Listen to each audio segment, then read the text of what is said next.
Hi everybody, it's Meg from Books Off the Beaten Path, and it is time for another early morning book review. And today, get that straight hair out of the way, today we will be reviewing Ngaio Marsh's Death in a White Tie. And let me tell you, I did not enjoy this book as much as I thought I was going to and as much as I wanted to. It was a slog. It was a complete slog. I just didn't enjoy it. Let me give you the setup. The setup is that the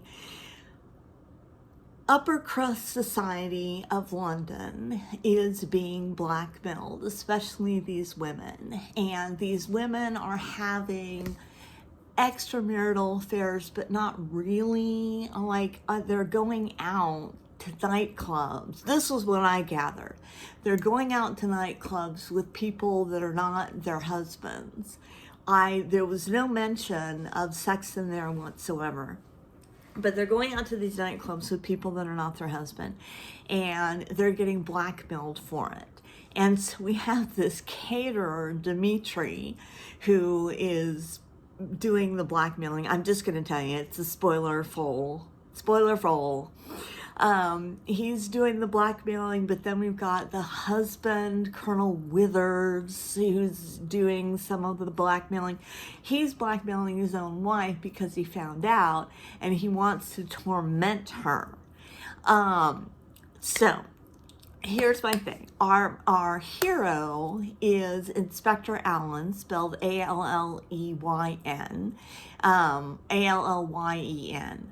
I don't know how to spell it. It doesn't matter. It doesn't matter to the story. But it's Roderick Allen. And apparently he's quite good looking. And we have a little subplot with him going on with an artist that he is in love with, whose last name or first name is Troy. I never really got that either. But she is a woman artist. She's a painter. And he's in love with her. And it just was a slog. It just went on and on. Sorry, I have some granola bar in my teeth. It just went on and on and on. And we investigated people, and he's got his right-hand man by the name of Fox. And Fox is one of my favorite characters because Fox always had his glasses down on the end of his nose. And he was always, let me see if I can do it.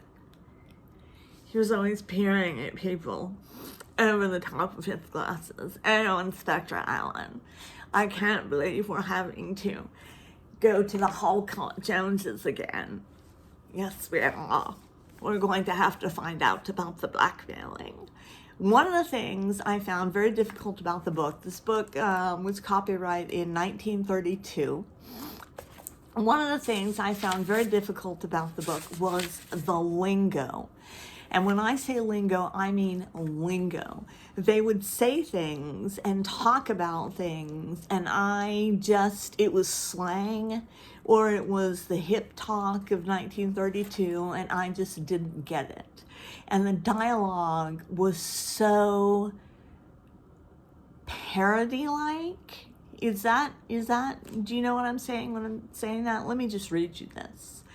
Okay, so this is at the end of the book, and we have found the murderer. Oh, I got to tell you about the murder. So the murder takes place. There's a guy by the name of, is it Brushy? Brushy.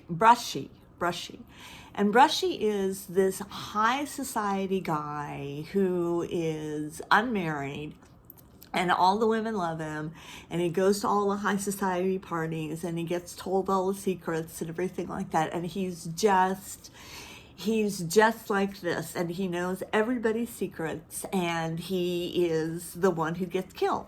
And he gets killed by a cigarette case slammed on his forehead, and then he becomes asphyxiated. Oh, and I'm wrong. Dimitri is not actually the murderer. It's Dr. Davidson is actually the murderer, because Dr. Davidson would know how to kill somebody in that manner, because he was killed in a very particular manner having to do with a heart condition that he had, which we discussed really early in the book. And why we didn't spend more time with Dr. Davidson trying to figure out his alibi, I don't know. We spent a lot of time not doing that. But anyway, it was Dr. Davidson and Dimitri. They were working together. They killed Brushy. His name's Brushy.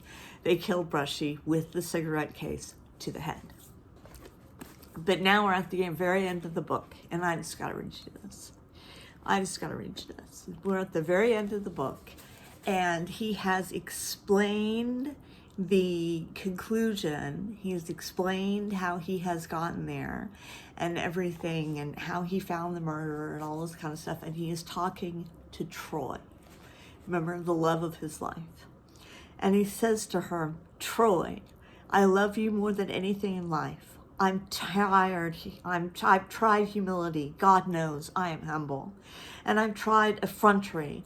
If you can't love me, tell me so. And please let us not meet again, because I can't manage meeting you unless it is to love you. Troy raised a white face and looked solemnly at him. I know my mind at last, she said. I couldn't be parked. Darling, darling Troy, I do love you, I do, very much indeed. Wonder of the world, cried Alan, and took her in his arms. What does that mean, I couldn't be parked? Does anybody know? I couldn't be parked? I don't know what that means. But it was cheesy. It was pretty cheesy. And I really wanted to like it, because, you know, I love those classic mystery periods and everything like that, but I didn't like it. I'm only going to give it a 2 stars. It was a slog. It was a trial to get through. So that's what I think about that. I'm going to give you some future plans coming up. So I'm going to, this weekend, I'm going to do a tag that Pat tagged me on. Yay! Pat tagged me on a tag. Love for Pat, love for tags. I love getting tagged. It's like getting invited to the party. I love it. So I'm going to do the New Year, New Me tag. And then I'm going to read to you some of my writing that I have talked about before. I'm just going to read you little snippets. It won't be long. It won't be too painful. You can just close your eyes and take a deep breath, and it'll be over.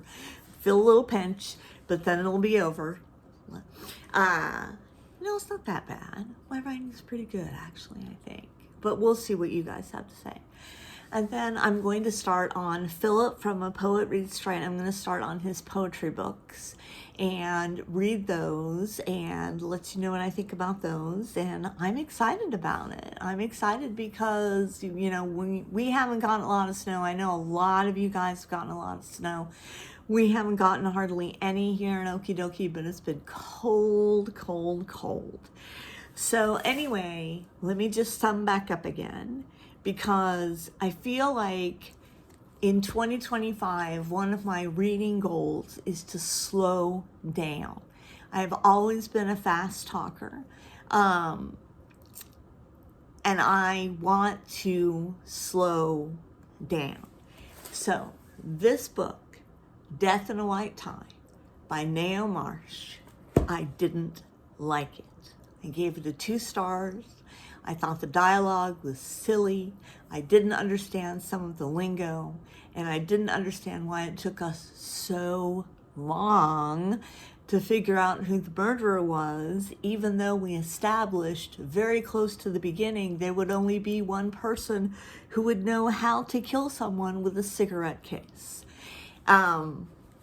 Exactly where to bang him in the head with a cigarette case. So anyway, that is all I have to say at the moment.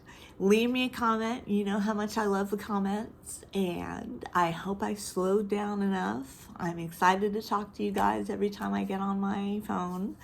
So I don't have anything else to say. I will check you later.